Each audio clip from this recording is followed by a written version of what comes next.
விரும்புகிறேன். அற்புதமான ஒரு குடும்ப நாவல். அதனுடைய பகுதிகள் தான் பார்த்துட்டு இருக்கோம். இந்த வீடியோல அந்த நாவலோட அடுத்த பகுதி கேட்கப் போறோம். இதுக்கு முந்தின 3 பகுதிகளுடைய லிங்க்கையும் இந்த வீடியோ டிஸ்கிரிப்ஷன்ல குடுத்திருக்கேன். சோ அத ஃபுல்லா கேட்டுட்டு இந்த பகுதி 4 கேட்டீங்கன்னா கண்டிப்பா உங்களுக்கு நல்லா புரியும். ஓகேவா? கேட்கலாமா? பகுதி 4 மற்றும் அத்தியாயம் 24. அடுத்த நாள் ஸ்ரேயா பச்சை நிற புடவையில் அலுவலகத்திற்கு வர மொத்த அலுவலகமே மூக்கில் விரல் வைத்தது. ஒருவேளை கிருஷ்ணன் சொல்வது போல இருக்குமா? அல்லது காக்கை உட்கார பனம்பழம் விழுந்த கதையாக இருக்குமோ? கிருஷ்ணன் ஸ்ரேயாவிடம் 5 நிமிடம் பேசினால் அதை பற்றி தனது சகாக்களிடம் அரை மணி நேரம் பேசினான். அவள் கொண்டு வந்திருந்த வெஜிடபிள் ரைஸை அவன் புகழ்ந்து தள்ள, மறுநாள் அவனுக்கென்ன சிறிய டிஃபன் பாக்ஸில் வெஜிடபிள் ரைஸ் வந்தது. கிருஷ்ணன் கூப்பிட்ட குரலுக்கு அவன் ஓடினான். என்னுடைய ஹஸ்பண்டுக்கு ஒரு சின்ன ஆக்சிடென்டா, போன் வந்துச்சு இப்பதான், நான் கிளம்புறேன், நீங்க இந்த வேலையை முடிச்சறீங்களா? பதிலுக்கு கூட காத்திராமல் விரைந்து சென்றாள் ஸ்ரேயா. தன்னை கூப்பிட்டு அவள் வேலை கொடுக்க மாட்டாளா என்று ஏங்கிக் கொண்டிருக்கும் கும்பல் ஒன்று அவனை பார்த்து பொறுமியது. மறுநாள் ஸ்ரேயா மட்டுமல்ல, கிருஷ்ணனும் லீவு. மறுநாள் வந்த கிருஷ்ணன் ஸ்ரேயாவின் லீவ் லெட்டரை மேனேஜரிடம் கொடுத்துவிட்டு அவளுடைய கணவருக்கு 2 வீலரில் போகும்போது அடிபட்டதையும், நேற்று அவன் கூடமாட இருந்து உதவி செய்ததையும், காரம் மனம் குணம் எல்லாம் சேர்த்து சொல்லிக் கொண்டிருந்தான். இவை அனைத்தையும் கவனித்துக் கொண்டிருக்கும் ஜெயேஷுக்கு மட்டும் எங்கோ ஏதோ தவறாகப்பட்டது. கிருஷ்ணனை ஒரு சிநேகிதனாக எண்ணி அவள் நடந்து கொள்வதையும் உதவி கேட்பதையும் அவன் பின்னாடி சுய பிரதாபத்திற்கு பயன்படுத்துகிறானோ? அந்த கேள்விக்கும் கிருஷ்ணன் கொஞ்சமும் அசரவில்லை. ஆமா ஜெயேஷ், அவங்களும் என்ன சிநேகிதனாக தான் நினைக்கிறாங்க, நானும் அவங்கள அப்படிதான் நினைக்கிறேன். அட பாவி, என்னடா சொல்ற? உனக்கு தெரியுமா, அவங்க ஹஸ்பண்டுக்கு ஒரு பிரைவேட் கம்பெனில வேலை, சக்கையா புளிஞ்சு எடுத்துருவாங்க. சாயங்காலம் திரும்பி வர்றவருக்கு இவங்கள பார்த்து ஆசையா 2 வார்த்தை பேசவோ, சின்ன சின்ன விஷயங்களை ரசனையா அணுகவோ ஏது நேரம் இருக்கு? மத்தவங்களுக்கும் எனக்கும் என்ன வித்தியாசம்னா, நான் அவங்கள மாதிரி போய் வழியல் அவங்க கிட்ட. அன்னைக்கு தலைவலின்னு சீக்கிரம் கிளம்புனாங்களே, அன்னைக்கு நான் கிராஸ் பண்ண போகும்போது ஆட்டோவுக்காக வெயிட் பண்ணிக்கிட்டு இருந்தாங்க. ஏதோ அரசியல் காரணத்துக்காக அன்னைக்கு ஆட்டோவை டைவர்ட் பண்ணி இருந்த விஷயம் அவங்களுக்கு தெரியல. நான் அவங்கள முதல்ல ரெஸ்டாரண்ட்டுக்கு கூட்டிட்டு போய் காஃபி வாங்கி கொடுத்து மாத்திரையும் போட சொல்லி வீட்டுல விட்டுட்டு வந்தேன், தெரியுமா? ஆமாண்டா, நீ ஒரு நாள் டிராப் பண்ணாததால அப்படியே உன்னை உத்தம புருஷனா நினைக்க ஆரம்பிச்சிட்டாங்களோ? கிண்டல் பண்ற இல்ல, ஆனா அது தாண்டா உண்மை. பொம்பளைங்க எல்லோருக்குமே அவங்க எல்லோருமே என்ன நினைக்கிறாங்கன்னா, சந்தர்ப்பம் அமையற வரைக்கும் எல்லா ஆண்களும் நல்லவங்களா தான் தெரிவாங்க. அப்படி சந்தர்ப்பம் அமையற போதுதான் சுயரூபம் தெரியும்னு பெண்கள் எல்லாமே நினைக்கிறாங்க. ஆனா அப்படி கண்ணியம் காக்குறாங்கன்னா இவனை நம்பலாம்னு நமக்கு மார்க் போடுறாங்க. சரி, அதை விடுறா. ஆபீஸ்ல மத்த ஸ்டாஃப்ஸ் கூடி பேசிக்கிற அளவு அவங்க உன் கூட பழகணுமா? அதை சொல்லுடா. அவங்களுக்கு அது தப்பா தெரியல. காரணம், அவங்க கிட்ட தப்பு இல்ல. அவங்களுக்கு தலைவலி என்ன, தலையே வெடிச்சாலும் பக்கத்துல உட்கார்ந்து என்ன ஏதுன்னு கேட்கிற நேரமோ பொறுமையோ அவங்க ஹஸ்பண்டுக்கு இல்ல. ஸ்ட்ரேயானு இல்ல, பெரும்பாலான பெண்கள் கிட்ட இதுதாண்டா ப்ராப்ளமே. இந்த ப்ராப்ளத்தை தான் நிறைய பெண்கள் ஃபேஸ் பண்றாங்க. அது தெரியுமா? சின்ன சின்ன எதிர்பார்ப்புகள், சின்ன சின்ன விஷயத்துக்கு பாராட்டுகள், உடம்பு சரியில்லையா கரிசனமான ஒரு விசாரிப்பு, இது எல்லாம் வீட்டில் கிடைக்காத போது வெளியிலாவது அது கிடைக்காதா என்று ஆதகம் படுறாங்க. வேற ஒண்ணும் இல்ல. உன்னை பார்த்து ஏதாவது ஒரு பொண்ணு இந்த மஞ்சள் கோடு போட்ட சட்டையில நீ நல்லா இருக்கேன்னு சொன்னா உடனே உன்னுடைய மனசு ஜிவ்வுன்னு ஆயிடாதா? அடுத்த தடவை மஞ்சள் கோடு போட்ட சட்டை போடும்போது அவ நினப்பு தாண்டா உனக்கு வரும், இல்லையா? வருமா வராதா? அத சொல்லு. எல்லாமே சிம்பிள் சைக்காலஜிடா. ஜெயேஷுக்கு வியப்பாக இருந்தது. கல்யாணம் ஆகாத ஒரு பிரம்மச்சாரி, இவனுக்கு என்ன தெரிய போகிறது? மற்றவர்களிடம் பந்தா காட்ட ஸ்ரேயாவிடம் சிரிச்சு பேசுகிறான் என்று எண்ணி இருக்க, பெண்களோட மனசை இப்படி புட்டு புட்டு வைக்கிறானே. அவனை அறியாமல் ஜெயேஷின் மனம் நிகிலாவை பற்றி நினைத்தது. கமலக்கண்ணன் அவள் கவிதையையோ சமையலையோ புகழும் போது ஒரு மகிழ்ச்சி கீற்று அவள் முகத்தில் வந்து போனதே. சுனிதா பாதி நாள் சமைக்கணுமா, போரிங். ஜெய் அப்படியே ஷாப்பிங் போயிட்டு ஹோட்டல்ல சாப்பிட்டு வந்துடலாமே. கெஞ்சலாக கொஞ்சிவிட்டு அதை அவன் சம்மதமாக எடுத்துக்கொண்டு ஷாப்பிங் கிளம்பி விடுவாள். ஒவ்வொரு வாரமும் விடுமுறை நாட்களில் நடக்கும் கதை இதுதான். ச்சே, தலையை உதறினான் அவன். சுனிதாவையும் நிக்கிலாவையும் ஒப்பிடவே கூடாது. சுனிதா வேறு. அவளை தன் அன்பாலும் கொஞ்சலாலும் காதலாலும் பைத்தியமாக்கி வைத்திருந்தாள். அவள் மேல் எந்த குறையும் காண இயலாத அளவு அவளுடைய அன்பு மனதை நிறைத்திருந்தது. நிக்கிலாவிற்கும் தன்னிடத்தில் ஆரம்பத்தில் எதிர்பார்ப்புகள், ஆசைகள் இருந்திருக்குமாயிருக்கும். அவள் வாழ்வில் நுழைந்த முதல் ஆண்மகன் தான்தானே. தான் அந்த ஆசைகளை முளையிலேயே சுட்டுவிட்டேனோ. நாளை என்னிடம் அவள் எதிர்பார்த்தது கிடைக்காத அன்பான பேச்சும் பாராட்டல்களும் வேறு யாரிடமாவது கிடைக்கும் போது அவளுக்கும் ஒரு ஈர்ப்பு ஏற்படலாம். படித்தவள், கவிதை எழுதுபவள், அதற்காக நிறைய யோசிப்பவள். நான் கொஞ்சமேனும் அன்பாக இருந்தாலே போதும். என் மீதும் குறிப்பாக பிரணவ் மீதும் அவளுக்கு ஒட்டுதல் மேலும் அதிகரிக்கும் என்றெல்லாம் எண்ணியவாறே சாயங்காலம் போனதும் அவள் ஜுரத்தை பற்றி விசாரித்து வேண்டுமானால் டாக்டரிடம் கூட்டி போய் காண்பிக்க வேண்டும். நைட்டுக்கு சமைக்க வேண்டாம் என்று சொல்லி ஹோட்டலில் வாங்கி வர வேண்டும். இப்படியெல்லாம் யோசித்தவாறே பிரெச்சில் போய் பிரணவை அழைத்து கொண்டு வீட்டுக்கு வந்தான். கதவை திறந்த நிக்கிலா, நான் உள்ள படுத்திருக்கேன், நைட்டுக்கு செஞ்சு டைனிங் டேபிள்ல வச்சிருக்கேன், 8 மணிக்கு ஒரு குரல் கொடுங்க, பிரணவுக்கு நான் எழுந்து ஊட்டுறேன் என்று கூறியபடியே உள்ளே விரைந்தாள். என்ன சொல்வதென்றோ செய்வதென்றோ தெரியவில்லை ஜெயேஷுக்கு. அவளை அருகில் சென்று தலையை கோதி நெற்றியில் கை வைத்து ஜுரமாய் இருக்கிறதா என பார்த்து மெல்ல அணைத்து மடியில் அவள் தலையை வைத்து மெல்ல தட்டி தூங்க செய்ய வேண்டும் போல் இருந்தது அவனுக்கு. ஆனால் அத்தனையும் செய்ய தயக்கமாய் இருந்தது. கல்யாணமான இத்தனை மாதங்களில் அவ்வாறு தொட்டு அணைத்து ஸ்பரிசித்ததில்லையே. அவன் மெல்ல தயக்கமாக, உனக்கு இப்போ எப்படி இருக்கு என்று கேட்டவாறே தொட போனவன் அவள் தூங்குவதை பார்த்து மெல்ல பின்வாங்கினான். அத்தியாயம் 25. மெல்ல அந்த வார பத்திரிகையை புரட்டி கொண்டிருந்தாள் நிக்கிலா. ஜுரம் விட்டாலும் அந்த அசதி அவளுடைய உடம்பில் தெரிந்தது. சென்ற வார இதழின் விமர்சனம் எடுத்து பார்த்தாள். அதில் எது சுதந்திரம் என்ற தலைப்பில் அவள் எழுதியிருந்தாள். எது சுதந்திரம், எது எனக்கு நல்லதென நான் தீர்மானித்திருந்தேனே. 100ல் ஒரு முதிர் கன்னிக்கு திருமணம் முன்னேற்ற தடையாகலாம். கல்யாணம் செய்து வைத்து கால்களை கட்டி போடாதீர்கள். 1000ல் ஒரு கைம்பெண்ணுக்கு மறுமணத்தில் மனமின்றி வாரிசுகளுக்காகவே வாழும் வைராக்கியம் இருக்கக்கூடும். மறுமணம் என்று செய்து வைத்து சுதந்திரத்தை திணிக்காதீர். அதனால் தான் எது எனக்கு சுதந்திரம் என நான் தீர்மானித்திருக்கிறேனே. அவள் விமர்சனங்களை வாசித்துக் கொண்டிருந்ததை குறுகுறுப்புடன் பார்த்து கொண்டிருந்தான் ஜெயேஷ். அந்த வார இதழில் நிறைய பகுதிகள் இருந்தாலும் அவளுடைய படைப்பை பாராட்டி நிறைய கடிதங்கள் வந்திருந்தன. வார்த்தைகள் ஒவ்வொன்றும் அருமை. மறுமணம் செய்து வைத்து பெண் சுதந்திரத்தில் புரட்சி பண்ணுவதாக நினைத்துக் கொள்கிறோம். சில நேரங்களில் அதுவே அவர்கள் வாழ்க்கையை இன்னமும் சிக்கலாக்கி விடுவதும் உண்டு என்ற உணரச் செய்த வரிகள் நன்றாக இருந்தன என்று முடிந்த அந்த கடிதத்தில் RJ என்ற இனிஷியல் இருந்தது. அது அவளுடைய கவனத்தை ஈர்த்தது. ஆனாலும் நிக்கிலா மனம் சட்டென கமலக்கண்ணனை நினைத்தது. பாலைவனம் போல செயற்கைத்தனமாகிவிட்ட தனது வாழ்வில் பிரணவ் மட்டுமே ஒரே ஆறுதல் என்று இருந்தவளுக்கு மற்றொரு ஆறுதலாய் வந்தவன் கமலக்கண்ணன். நிறைய விஷயங்களை இருவரும் விவாதிக்கின்றனர். நிறைய கருத்து பரிமாற்றம் ஏற்படுகிறது. நிறைய சிந்திக்க வைக்கிறது. கமலக்கண்ணனுடன் விவாதித்த பிறகு வெளிவரும் அவள் எழுத்து மெருகேறி இருக்கிறது. பிரணவ், ஐ தாத்தம்மா என்றவாறு வந்து கால்களை கட்டிக்கொள்ள நிமிர்ந்து பார்த்தவள் சந்தோஷத்தில் முகம் மலர்ந்தாள்.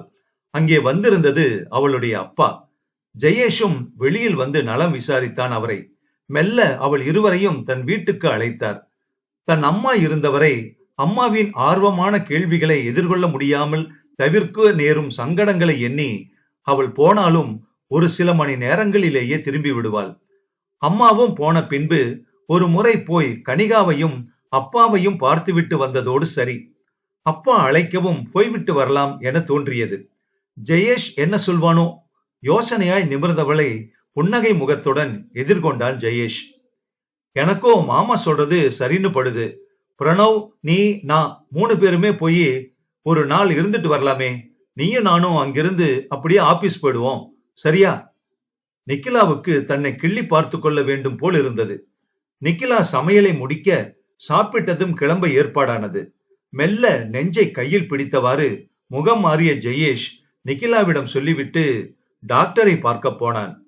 போய்விட்டு வந்தவன் கொண்டு போன மெடிக்கல் ஃபைலை பீரோவில் வைத்துவிட்டு கிளம்ப நிக்கிலா மனதில் மட்டும் ஒரு குறுகுறுப்பு. அப்படி என்ன டாக்டர் சொல்லியிருப்பார்? ஏன் நெஞ்சை கையால் பிடித்துக் கொண்டு ஒரு மாதிரி முகம் மாறினான் ஜெயேஷ்?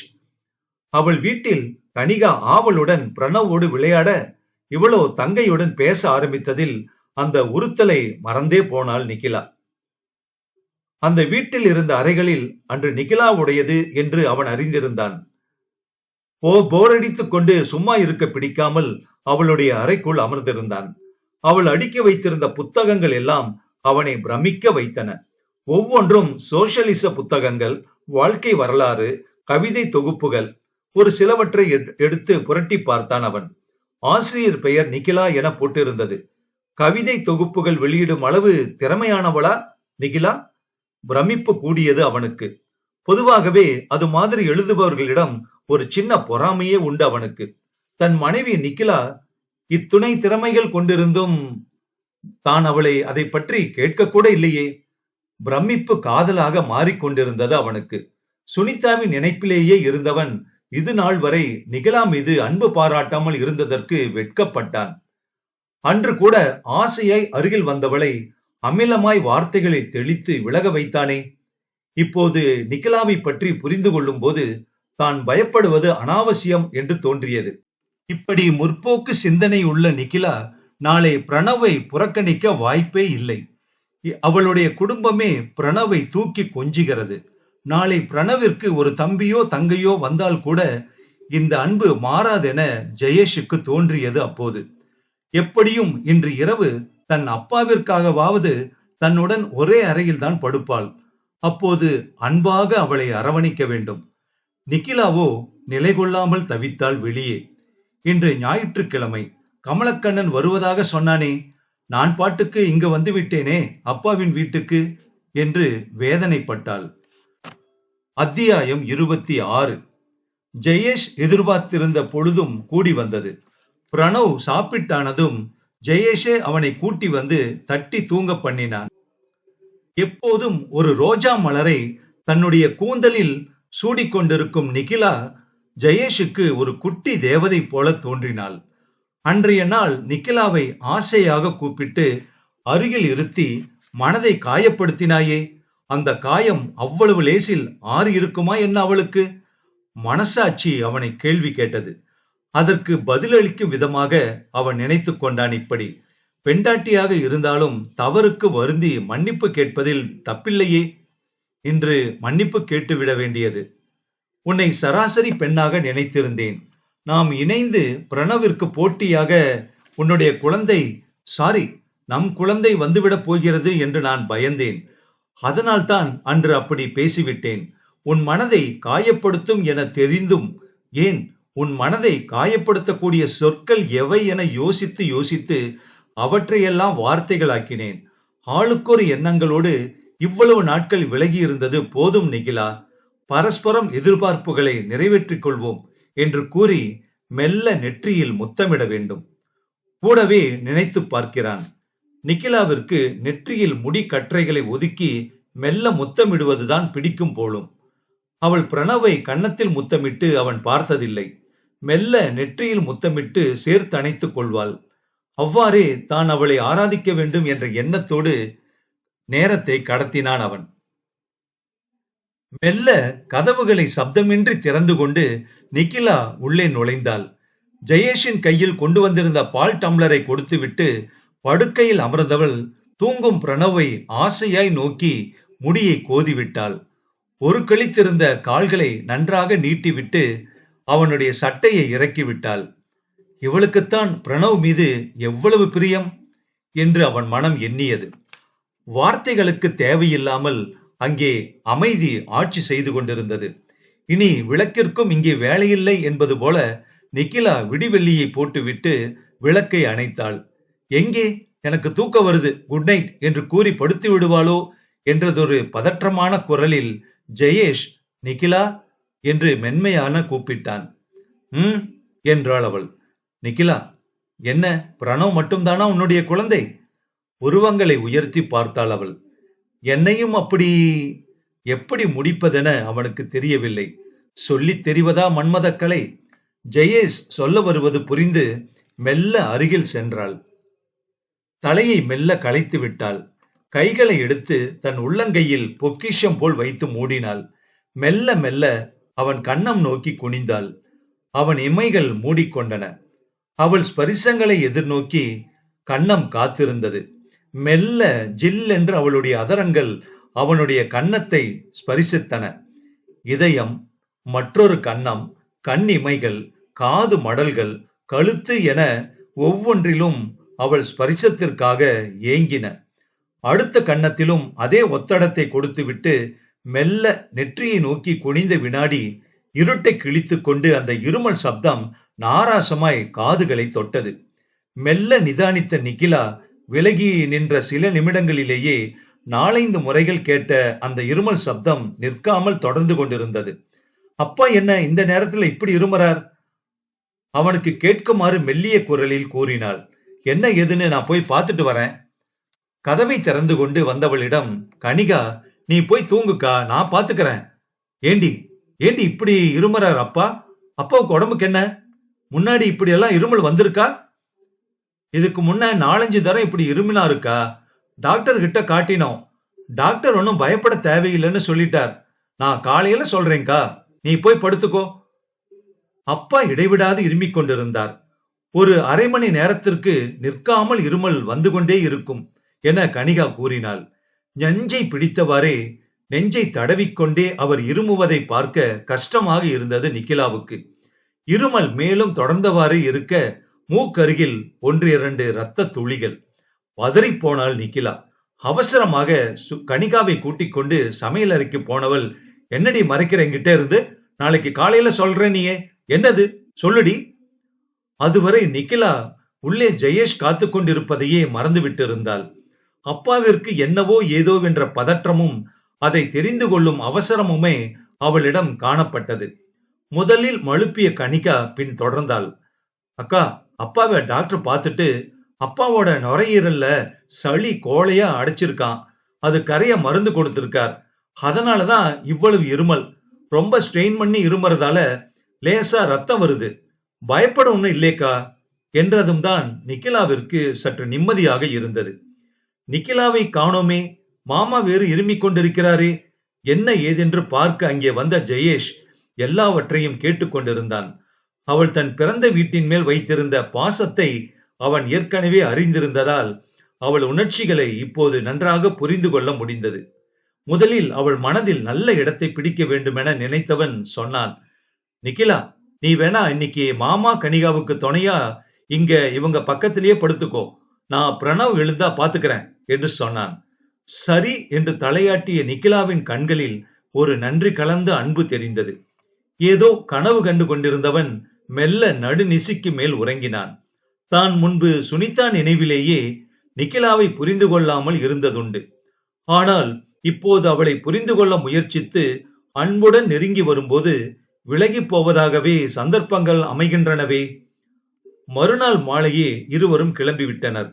நிக்கிலாவின் சிந்தனை எல்லாம் அடுத்து அவள் எழுதவிருக்கும் கவிதைக்கான கருப்பொருளை பற்றியதாகவே இருந்தது.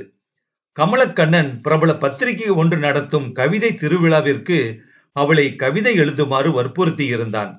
தன் மீது ரொம்ப நம்பிக்கை வைத்து எழுதச் சொல்லும் அவனுக்காகவாவது சிறப்பாக கவிதை எழுத வேண்டும் என நினைத்து கொண்டாள் நிக்கிலா. அத்தியாயம் 27. சும்மா பொழுதுபோக்கிற்காக படைக்கப்படும் படைப்புகளை விட மற்றவர்களின் எதிர்பார்ப்பை ஈடு செய்ய சிரத்தை எடுத்து படைக்கப்படும் படைப்புகள் நன்றாகவே அமைந்து விடுவதுண்டு. அவை படைப்பாற்றலை மேலும் மேலும் செதுக்க வல்லவை. நிகிலா நினைத்து பார்க்கிறாள். இக்கருத்து எல்லா படைப்புகளுக்கும் பொருந்தும். ரஜினி படம் என்பது ரஜினிக்காக மட்டுமே ஓடுவதில்லை. அதையும் மீறி அவர் படங்களில் நல்ல கதை இருக்கும். நல்ல இசை, பாடல்கள் எல்லாம் சிரத்தையோடு கலக்கப்பட்டிருக்கும். காரணம் அவரது இமேஜ். அதை ஈடு செய்யும் விதத்தில், அவரது எல்லா தரப்பு மக்களையும் கவரும் விதத்தில் அவர் படம் இருப்பதால் அது சூப்பர் டூப்பர் ஹிட் ஆகிறது. அது போலவே யோசித்து யோசித்து மெருகேற்றி நல்ல விதமாக கவிதை எழுதியிருந்தால், கமலக்கண்ணன் வந்ததும் அதை கொடுக்க வேண்டும் அவனிடம். அவனுடைய அபிப்பிராயம் கேட்டு பின்னர்தான் அந்த கவிதை திருவிழாவுக்கு அனுப்ப வேண்டும் என்று நினைத்து கொண்டாள். அவளுக்கு திடீரென தன்னுடைய கவிதைகளுக்கு சமீப காலமாக பாராட்டி விமர்சனம் எழுதி வரும் ஆர்ஜே பற்றிய யோசனை வந்தது. அந்த பாராட்டு வரிகளை படிக்கும் போது கவிதை பற்றின ஞானம் அதிகம் இல்லாமல் பாராட்டவே விமர்சனம் எழுதியது போல் இருக்கும் அவளுக்கு. அப்போதும் கூட நிகிலாவிற்கு ஜெயேஷிடம் எதையும் காண்பிக்கவோ அபிப்பிராயம் கேட்கவோ தோன்றியதும் இல்லை. அவளை பொறுத்தவரை பிரணவை வளர்க்க வேண்டும் என்றே உன்னை கல்யாணம் செய்து கொண்டிருக்கிறேன், அதற்கு மேல் என்னிடம் எதையும் எதிர்பார்க்காதே என்பது போல ஏற்கனவே கோடிட்டு காட்டிவிட்டானே. நிறைய யோசித்து யோசித்து சராசரி பெண்களை விட அதிக தன்மானம் பார்க்கும் நிகிலாவா தன் தன்மானத்தை விட்டு தானாக போய் அவனிடம் வழிவாள். வீடு நெருங்க நெருங்க ஜெயேஷ் ரொம்ப சந்தோஷமாக இருந்தான். இருக்காதா பின்னே? நிகிலா பார்க்க ரொம்பவும் ஆசைப்பட்ட படத்தின் சிடி வாங்கி கொண்டு வந்திருக்கிறானே. எப்படியும் சிடி பார்த்து முடிய மணி 8 ஆகிவிடும். பின் இரவு சமையலுக்கு ஆயத்தம் செய்து நிகிலா ஏன் கஷ்டப்பட வேண்டும்? பேசாமல் நடுவில் போய் வசந்த பவனில் இருவருக்குமாக டிஃபன் பார்சல் வாங்கி வந்து விட வேண்டும். இப்படியெல்லாம் நினைத்து கொண்டான் அவன். நிகிலா சிடி வாங்கி வர சொல்லி எதுவும் சொல்லவில்லைதான். ஆனால் திரை விமர்சனம் போடும்போது அவள் அதை ரசித்து ஆவலாக பார்த்து கொண்டிருந்த ஒன்றே போதுமே. அவள் அந்த கூறாமல் அவள் ஆசைப்பட்டதை வாங்கி கொண்டு போகிறோம். அவள் முகம் மெல்ல மலர்ந்து சந்தோஷத்திற்கு போவதை பார்க்க வேண்டும் என்றெல்லாம் எண்ணம் அவன் மனதில் ஓடியது. இவ்வாறெல்லாம் எண்ணியவாறே கேட் அருகே வந்தவன் ஹாரன் அடித்தான். இவனுடைய வண்டி சத்தத்தை கேட்டவுடன் பிரணவ் அப்பா என்று ஓடி வருவானே, எங்கே இன்று காணோம்? சற்றே நிதானித்து வாசல் கதவை பார்த்தவனை வாசலில் தொங்கிய பூட்டு வரவேற்றது. எங்கே போயிருப்பார்கள்? காலையில் ஏதேனும் சொன்னாலோ? ஆமாம், இன்னைக்கு கொஞ்சம் சீக்கிரமே வந்து விடுவேன், பிரணவை அழைத்துக் கொண்டு பார்க்குக்கு போய் வருகிறேன் என்று கூட சொன்னாலே. தான் மறந்துவிட்டோம். சை, மறந்துவிட்டோமே. வண்டியை பார்க்கை நோக்கி திருப்பினான் ஜெயேஷ். பிரணவ் விளையாட நிகிலா பார்த்து கொண்டிருந்தாள் அங்கே. அது ஒரு பெரிய காலனி. காலனியில் வசிப்பவர்களின் குழந்தைகளுக்காக கட்டப்பட்டிருந்த பொழுதுபோக்கு பார்க் அது. எனவே பார்க்கை ஒட்டியவாறே உள்ள ரோட்டில் எப்போதும் வண்டிகள் வருவதும் போவதுமாக பிஸியாக இருக்கும். எனவே பிரணவ் ரோட்டிற்கு போகாமல் அவன் மேல் ஒரு கண் பதித்தவாறே இருந்தாள் நிகிலா. ஹாய் நிகிலா, குரல் கேட்டு திரும்பினாள் அவள். சுஜியின் அம்மா. சுஜி பிரணவுடன் கிரச்சில் ஒன்றாக விட வருபவள். அதற்குள் சுஜியும் பிரணவை பார்த்துவிட்டு அவன் கூட விளையாட ஓடினாள். சுஜியின் அம்மாவும் நிகிலாவும் பெஞ்சில் உட்கார்ந்தனர். தங்கள் குழந்தைகளை பற்றி பொதுவான விஷயங்களை 2 பேரும் பேசிக் கொண்டிருந்ததில் பிரணவ் நிகிலாவின் பார்வையில் இருந்து நழுவினான். மெல்ல இருவரும் பந்தை தூக்கி போட்டு விளையாடி கொண்டே ரோட்டிற்கு வந்து விட்டிருந்தனர்.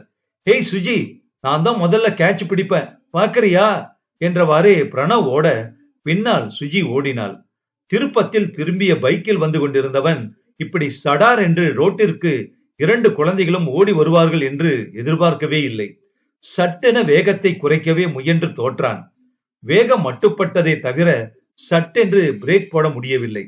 எதிரே ராட்சசன் போல பைக் வர அதனால் தூக்கி எறியப்படும் தூரத்தில் பிரணவ். சுஜி சுஜி, நான் பிடிக்க போறேன், உன்னால முடியாதே. பந்தை பிடிக்க போகும் குதூகலத்தில் பைக் வருவதை கவனிக்காமல் பிரணவ் சாலையின் மறுபக்கம் பைக்கில் வந்து கொண்டிருந்த ஜெயேஷுக்கு இந்த காட்சியை கண்டவுடன் இதயமே நின்றுவிடும் போல இருந்தது. பிரணவை கத்தி கூப்பிட்டு அவன் நகர பொழுதில்லை. பைக்கில் வேகமாக போய் பிரணவை ரோட்டோரமாய் தள்ளிவிடலாமா? அப்படி செய்தாலும் இவன் பைக் எதிரில் வருபவன் மேல் மோதி கூழாக்கி விட்டுத்தான் நிற்கும். ஏதாவது செய்ய வேண்டும் என்று பதைபதைப்புடன் வேகத்தை கூட்டினான் ஜெயேஷ்.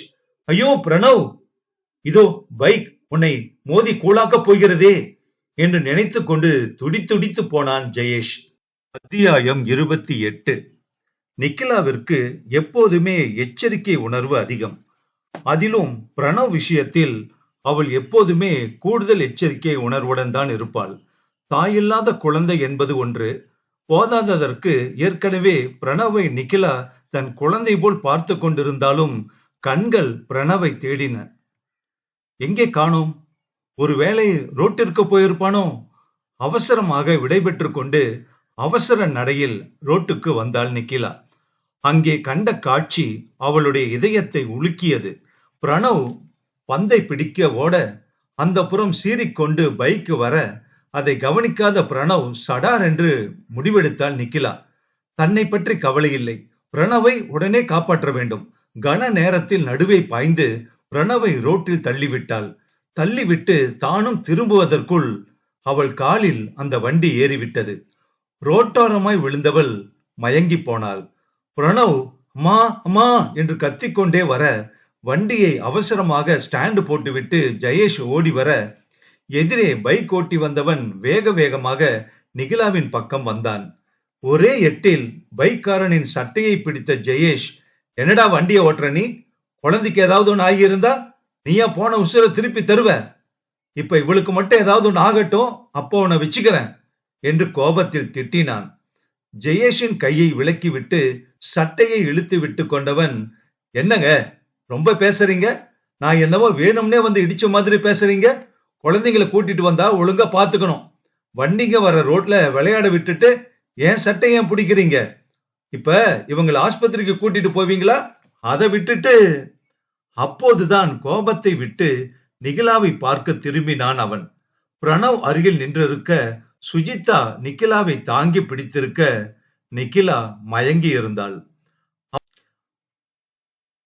அவசரமாக ஆட்டோ பிடித்து அருகில் உள்ள மருத்துவமனைக்கு போக சொல்லிவிட்டு கூடவே பைக்கில் போனான் அவன். சுஜிதாவின் அம்மா அவளை பிடித்தவாறே ஆட்டோவில் வந்தாள். கூடவே பிரணவ், சுஜி இருவருமே ஒன்றும் புரியாமல் ஆட்டோவில் ஏறினர். பிரணவ் அழத் தொடங்கிவிட்டான். ஆஸ்பத்திரியில் அவளை பரிசோதித்த டாக்டர் கால் பாதத்திற்கு சற்று மேலே பிராக்சர் ஆகியிருக்கிறது என்று கூறி 1 மாதம் பெட் ரெஸ்டில் இருக்க வேண்டும் என்று கூறிவிட்டார். சாதாரண மயக்கம்தான், இன்னும் கொஞ்ச நேரத்துல கண்ணு முழிச்சிடுவாங்க. நீங்க பக்கத்திலே இருங்க. கண்ணு முழிச்சதும் சூடா சாப்பிட ஏதாவது கொடுங்க. காலை கொஞ்சமும் நகர்த்த வேண்டாம்னு சொல்லுங்க. அதை நீங்க பாத்துக்கோங்க. நாளைக்கு ஒரு சின்ன ஆபரேஷன் பண்ணி கட்டு போட்டுடுவோம்.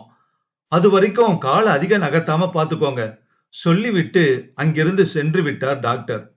பிரணவ், அம்மாவுக்கு என்னப்பா என்றவாறே அருகில் போக முயற்சிக்க அவனை தன் பக்கம் இழுத்து கொண்டான் ஜெயேஷ்.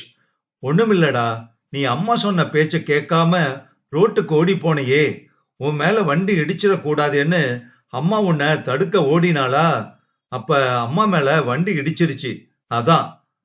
அப்பா, அம்மா சாமி கிட்ட போயிடுவாங்களாப்பா?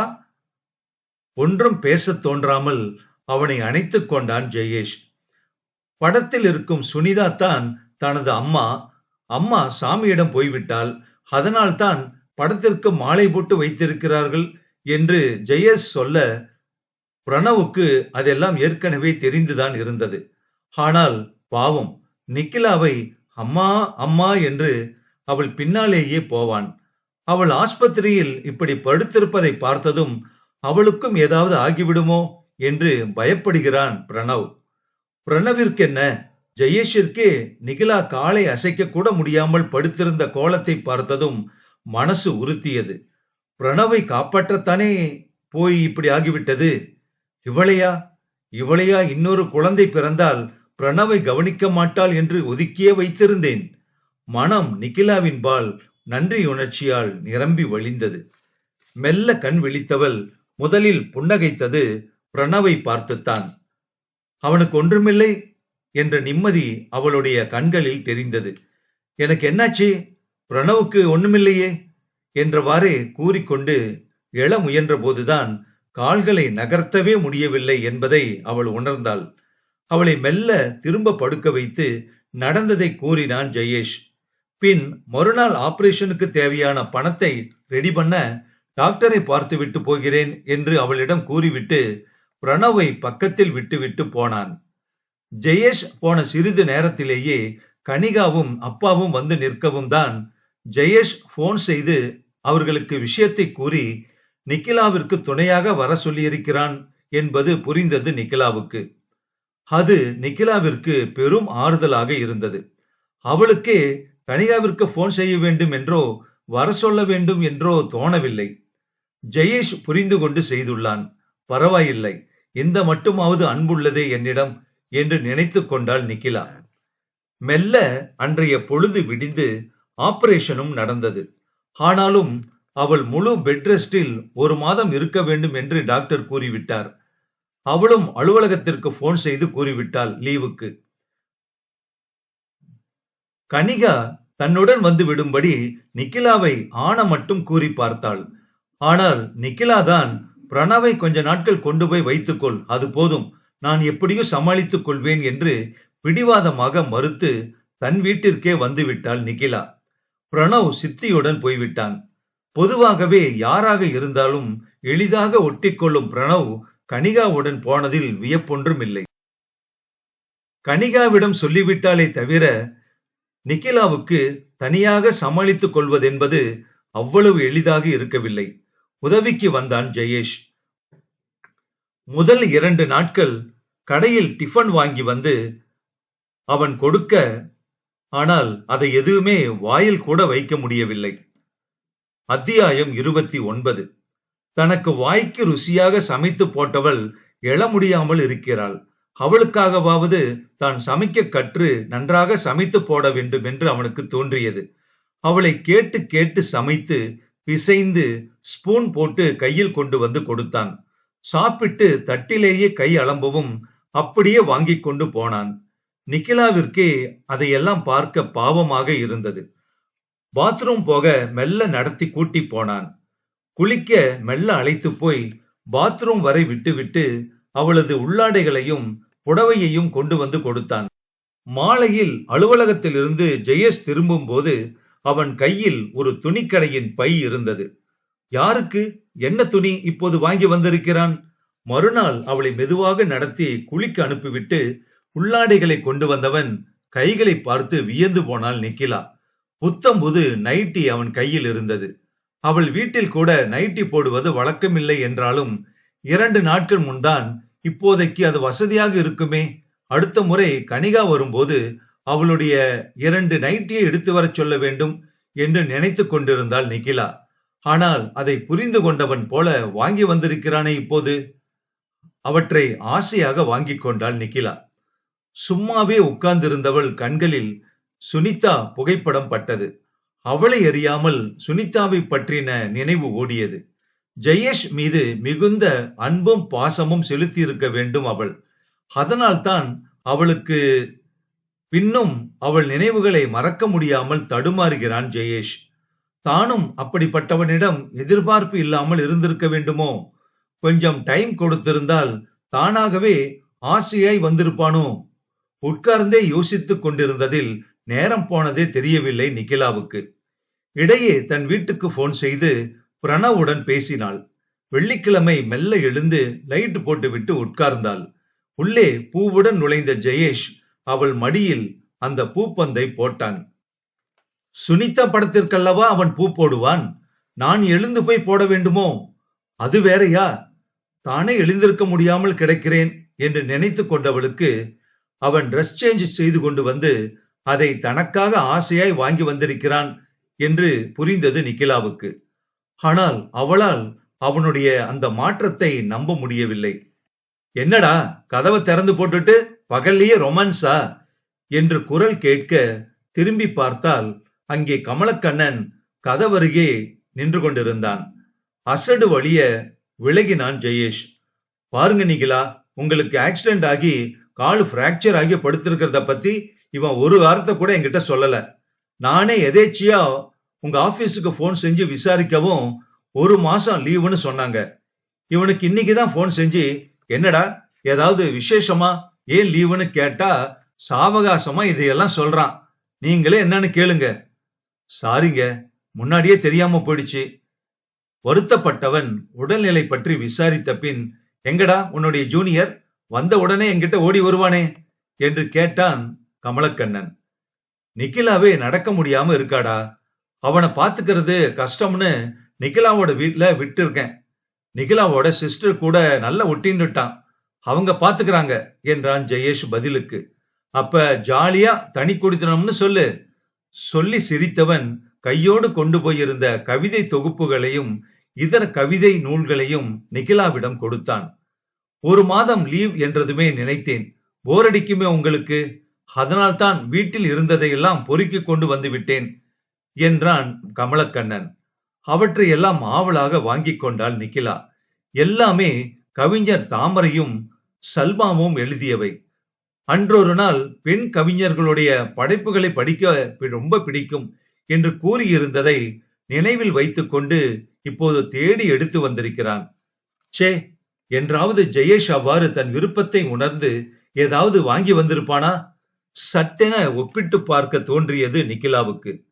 சற்று முன்னே ஜெயேஷ் பூ வாங்கி வந்ததோ, அதை ஆசையாக வைத்து விட்டதோ, அதற்கு உள்ளம் மகிழ்ந்ததோ சட்டென மறந்து போனது அவளுக்கு. பெண்மனம் என்பது இதுதானோ? ஒரு எதிர்பார்ப்பு பூர்த்தி அடைந்தால் அடுத்த பெரிய எதிர்பார்ப்பு மனதில் விழுகிறது. ஜெயேஷும் கமலக்கண்ணனும் பேசிக் கொண்டிருக்க அவள் கவிதை புத்தகங்களுடன் ஒன்றி போனாள். ஜெயேஷ் உள்ளே போய் இன்ஸ்டன்ட் காஃபி போட்டு மூவருக்குமாக எடுத்துக்கொண்டு வர ஹாலில் திரும்பிய போது அங்கே இருவரும் சிரித்துக் கொண்டிருந்தனர். நிகிலாவின் முகத்தில் என்ன ஒரு சிரிப்பு! நிகிலா தன்னுடன் அப்படி என்றுமே சிரித்து பேசியதே இல்லையே என்று நினைத்துக் கொண்டான் ஜெயேஷ்.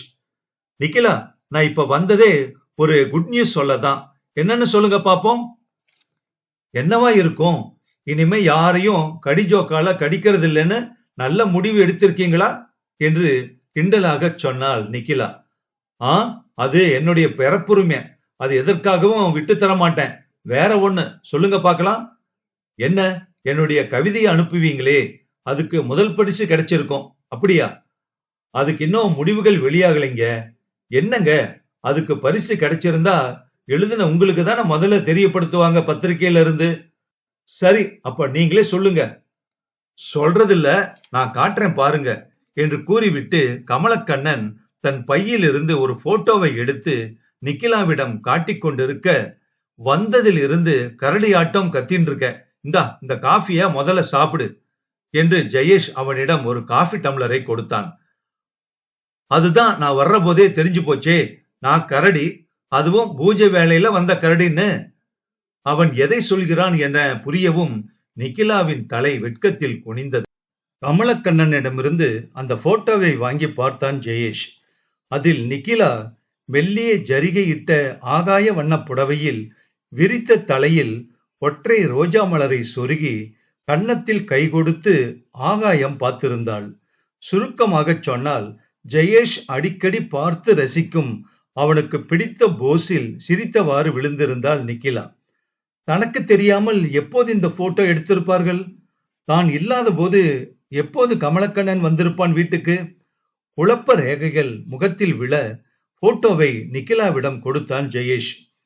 என்னடா முழிக்கிற? அன்னைக்கு நிகிலா பிறந்த நாளைக்கு வந்திருந்தேன்ல, அன்னைக்கு அவங்களுக்கே தெரியாம எடுத்ததுதான் இந்த போட்டோ. புகைப்பட கண்காட்சிக்காக போட்டிக்கு இந்த புகைப்படத்தை அனுப்பியிருந்தேன். இந்த படத்தை கண்காட்சியில வைக்க போறதா லெட்டர் போட்டிருக்காங்க. அந்த கண்காட்சியில வைக்க போற புகைப்படங்கள்ல இருந்து தேர்ந்தெடுத்து பரிசு தர போறாங்க. இத சொல்லதானே நான் வந்தேன் என்று கூறிவிட்டு சிரித்தான் கமலக்கண்ணன். சிறிது நேரம் பேசிக் கொண்டிருந்து விட்டு விடை பெற்றான் அவன். அடாடா, என்ன ஒரு ரசனை! தனக்கு தெரியாமல் எடுத்திருந்த போதும் ஏதோ தானே போஸ் கொடுத்து கேமராவை பார்ப்பது போல என்ன ஒரு நேர்த்தியாக எடுக்கப்பட்டிருந்தது அந்த படம். மீண்டும் போட்டோவை பார்த்தால் நிகிலா. இந்த நாவலோட தொடர்ச்சியை அடுத்த பகுதியில் கேட்கலாம்.